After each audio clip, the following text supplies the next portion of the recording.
दोस्तों ये तमाम तस्वीरें तो आपको याद होंगी। जी हाँ, मुल्क के जिले इलाही की सांसें अटक गई थी इन तस्वीरों को देखकर। इसलिए नहीं कि संविधान की धज्जियां उड़ाई जा रही थी, हिंदू मुस्लिम किया जा रहा था। वो तो चुनावों के दौरान खुद इस देश के प्रधानमंत्री ने हिंदू मुसलमान किया था।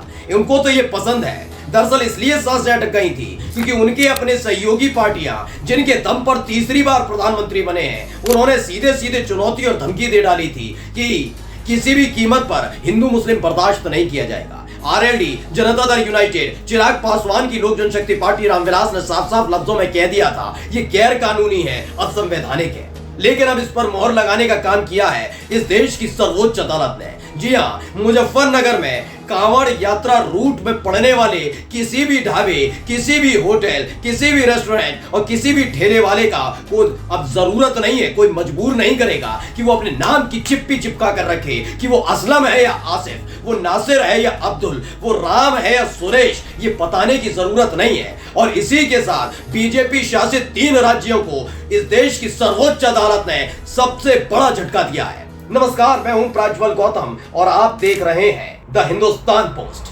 हमने ये खबर आपको दिखाई थी, याद है? इस पर सबसे ज्यादा आग बबूला अगर कोई हुए थे तो वो थे असदुद्दीन ओवैसी।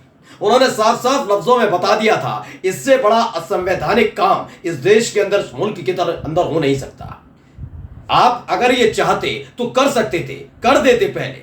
लेकिन जैसे ही कांवड़ यात्रा की शुरुआत होती है उसके फौरन बाद ही इस ऐसे प्रयोग किए जाते हैं हर बार। क्यों केवल यही किया गया? क्या कभी ईद के मौके पर यह कोशिश किसी सरकार की तरफ से, खासकर योगी सरकार की तरफ से, बीजेपी की सरकार की तरफ से की गई कि हिंदू दुकानदारों के लिए ऐसा ही कोई फरमान जारी किया गया हो? नहीं, कतई नहीं।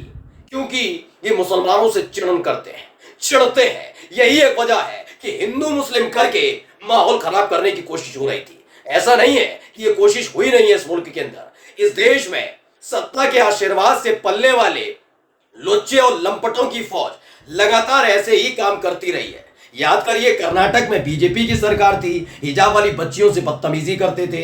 याद करिए, जालीदार टोपी पहनने वाले बच्चों की टोपियां उछाल दी जाती थी। याद करिए, हरियाणा के नूह मेवात के अंदर घुस जाते थे गोरक्षक के नाम पर लंपट लुच्चे और वहां बैठे हुए बूढ़े बुजुर्गों की दाढ़ियां नोचा करते थे, उठा ले जाते थे घर से, गुंबदों पर चढ़ते थे मस्जिद की और वहां पर भगवा झंडा लहराते थे। ये काम पहले इसी मुल्क में सत्ता के आशीर्वाद से पलने वाले लुच्चे करते रहे। लेकिन ये पहली दफा है कि जब संवैधानिक अधिकार प्राप्त एक सरकार ने हिंदू मुस्लिम करने की कोशिश की है। और देखिए, सुप्रीम कोर्ट ने अकल ठिकाने लगा दी है। खबर क्या है? खबर में दिखाने जा रहा हूं, न्यूज़ 24 की खबर है। दुकानदारों को अपनी पहचान बताने की जरूरत नहीं है। कांवड़ यात्रा नेम प्लेट विवाद पर सुप्रीम कोर्ट ने उत्तर प्रदेश, उत्तराखंड और मध्य प्रदेश सरकारों को नोटिस जारी किया है। सुप्रीम कोर्ट ने उनसे जवाब मांगा है और मामले की सुनवाई 26 जुलाई को तय की है। इसी में न्यूज़ 24 बताता है कि कांवड़ यात्रा मामला, होटलों ढाबों पर नाम लिखने के पुलिस के फरमान पर सुप्रीम कोर्ट ने अंतरिम रोक लगाई है। अब खा लिया झटका, पड़ गई लताड़, पड़ गया फटकार, आ गई अकल ठिकाने। मैं ऐसी शब्दावली का इस्तेमाल इसलिए कर रहा हूं क्योंकि इनको सिर्फ अपनी सत्ता की चिंता थी। मैंने शुरुआत में आपको बताया ना, ऐसा नहीं था कि मोदी जी परेशान नहीं हो गए थे। परेशान सिर्फ इसलिए थे क्योंकि जनता दल यूनाइटेड, आरएलडी, चिराग पासवान की पार्टी और उनके तमाम सहयोगी कह रहे थे ये फैसला फौरन वापस लो, ये फैसला गलत है। लेकिन बीजेपी वापस नहीं ले रही थी। पहले आते हैं मुख्तार अब्बास नकवी, कहते हैं हाँ ये तो जल्दबाजी में लिया गया फैसला है, गलत है। फिर कहते हैं नहीं नहीं, ये ऐसा नहीं है। अपनी ही बात से पलटते रहे। ये अपने आप को मुसलमान बताते हैं। मैं ये नहीं कह रहा हूं कि धर्म के आधार पर उनको मुसलमानों का हितैषी बन जाना चाहिए, लेकिन जो सही है सही बोलिए, गलत है तो गलत बोलना चाहिए था। बीजेपी फंस गई थी, वो समझ गई थी उनकी हो गई है फजीयत।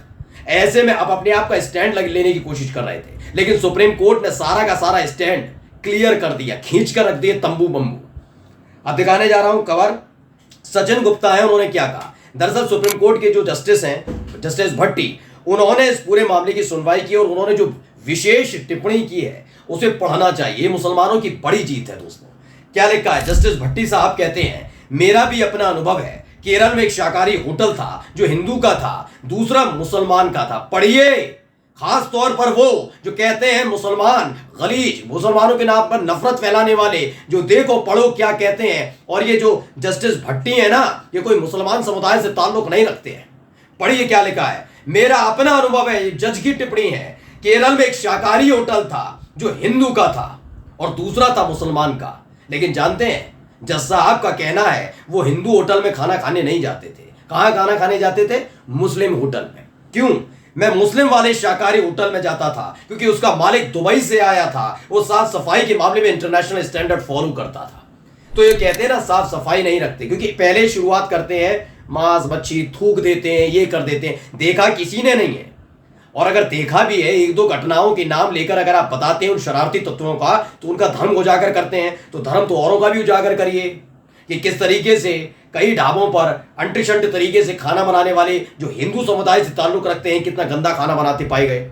लेकिन उनके धर्म से फर्क नहीं पड़ेगा, वो अगर गंदगी भी खिला लेंगे तो खा लेंगे। ऐसे हैं ये, जब गोमूत्र पी सकते हैं, गोबर चाट सकते हैं, तो ये कुछ भी कर सकते हैं। बस मुसलमान के हाथ का खाना नहीं खाएंगे और झूठी बात फैलाएंगे। याद करिए इसी मुल्क ने देखा था कि कैसे गंदगी फैलाने का काम किया गया था जब मशहूर पार्श्व गायिका लता मंगेशकर जी का निधन हुआ था। शाहरुख खान पहुंचे थे, उन्होंने दुआएं पढ़कर फूंक मारी थी। बताया गया कि लता मंगेशकर के उस पार्थिव शरीर पर शाहरुख खान ने थूका। ये ऐसे है, इनकी मानसिकता इतनी गंदी है, एक गलीज कहता हूं ऐसे लोगों को। लेकिन आज एक झटके में ऐसे गलीजों की अकल ठिकाने लगाई गई है। मैं कह रहा हूं ना, पहले लंपट करते थे, लुच्चे करते थे, मवाली करते थे।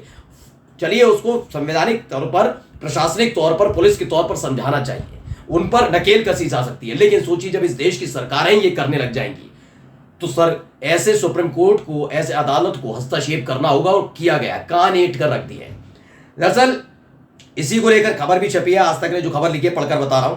आज तक ने लिखा है होटल दुकान, लिखा दुकानों पर नाम पहचान लगाने की जरूरत नहीं, यूपी सरकार के आदेश पर एससी यानी सुप्रीम कोर्ट की अंतरिम रोक।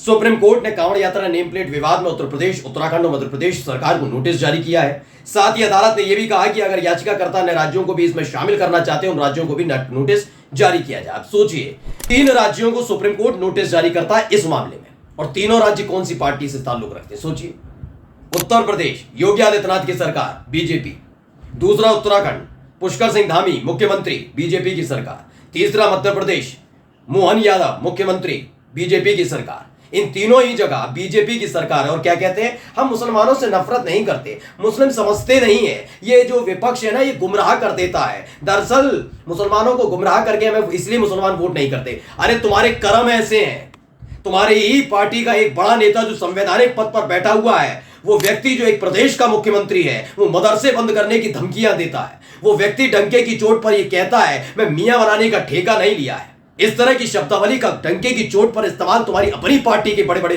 नेता करते हैं जो संवैधानिक पद पर बैठे हैं। और क्या कहते हो, मुस्लिम और मुसलमानों को गुमराह किया जा रहा है। ये मुस्लिम हितैषी फैसला लिया गया था योगी सरकार की तरफ से।